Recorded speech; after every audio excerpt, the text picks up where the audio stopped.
அயனாவரத்துல ஒரு சின்ன பொண்ணு, சென்னை பூக்கடையில ஒரு சின்ன பொண்ணு, கிருஷ்ணகிரி பர்கூர்ல ஒரு சின்ன பொண்ணு, புதுக்கோட்டை மாவட்டம் கந்தர்வக்கோட்டையில ஒரு சின்ன பொண்ணு, திண்டுக்கல் மாவட்டத்துல அங்க ஒரு சின்ன பொண்ணு, கட்டிவீரம்பட்டியில ஒரு சின்ன பொண்ணு, மதுரையில கல்குளத்துல ஒரு சின்ன பொண்ணு. எத்தனை சின்ன பொண்ணுங்களை காவு வாங்குவாங்க? எத்தனை கல்லூரி மாணவர்களை காவு வாங்குவாங்க? காஞ்சிபுரத்துல ஒரு கல்லூரி மாணவி, அண்ணா பல்கலைக்கழக கல்லூரி மாணவி, தஞ்சாவூர்ல ஒரு பொண்ணு, நேற்று கள்ளக்குறிச்சியில போன வாரம் ஒரு பொண்ணு. இன்னும் எத்தனை பொண்ணுங்களை பழி வாங்க போகுது இந்த அரசாங்கம் தான் எங்களுக்கு தெரியல. இதுக்கு கேட்க வந்தா எங்களை அரெஸ்ட் பண்ண வந்திருக்கீங்களா? நாங்க எல்லாரும் குற்றவாளிகளை அரெஸ்ட் பண்றதை விட்டுட்டு போராட்டம், இந்த பெண்களுக்காக போராட்டம் பண்ண வந்தது எங்களை அரெஸ்ட் பண்ண வந்திருக்கிறாங்க. இதுக்கு இத்தனை போலீஸ், இந்த குற்றவாளிகளை பிடிக்கிறது இத்தனை போலீஸ் பயந்தா கூட மனசாட்சியாக வந்திருக்கோம். குற்றவாளிகளை பிடிக்கிறது இவ்வளவு போலீஸ் போகல, நாங்க போராட்டம் பண்ண வந்தோம். எங்களை பிடிக்கிறதுக்கு இவ்வளவு போலீஸ் வந்திருக்குது.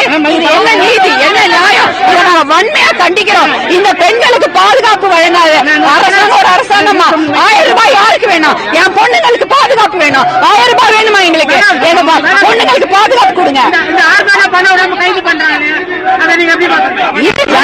ஜனநாயகத்துக்கு பர்மிஷன் முறையா வாங்கிட்டு வந்திருக்கிறோம். கடைசி நிமிஷம் பர்மிஷன் வேணாம்ன்றாங்க. இது என்னது?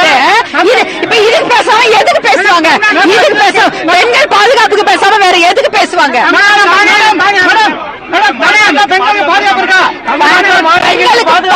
மாணவிகளுக்கு, சின்ன குழந்தைங்க எல்லாம் 10 வயசு, 13 வயசு, 15 வயசு, 6 வயசு, எந்த குழந்தைக்கும் பாதுகாப்பு இல்ல. 45 வயசுக்கும் பாதுகாப்பு இல்ல. நேத்து ஒரு பொண்ணு வீட்டு பக்கத்துல பால் போட போயிருக்கிற ஒரு சின்ன பொண்ணு, இளம் வீரவை அதையும் புடிச்சு வன்கொடுமை பண்ணிருக்காங்க. 1 வாரம் ஆச்சு. அதை கண்டுபிடிக்க துப்பு இல்லையா நமக்கு? அதை கண்டுபிடிக்க வேண்டாமா? என்ன கைது நடவடிக்கை? உட்கார வச்சுட்டு சாப்பாடு போட்டுட்டு இருக்காங்க. சீக்கிரம் உடனடி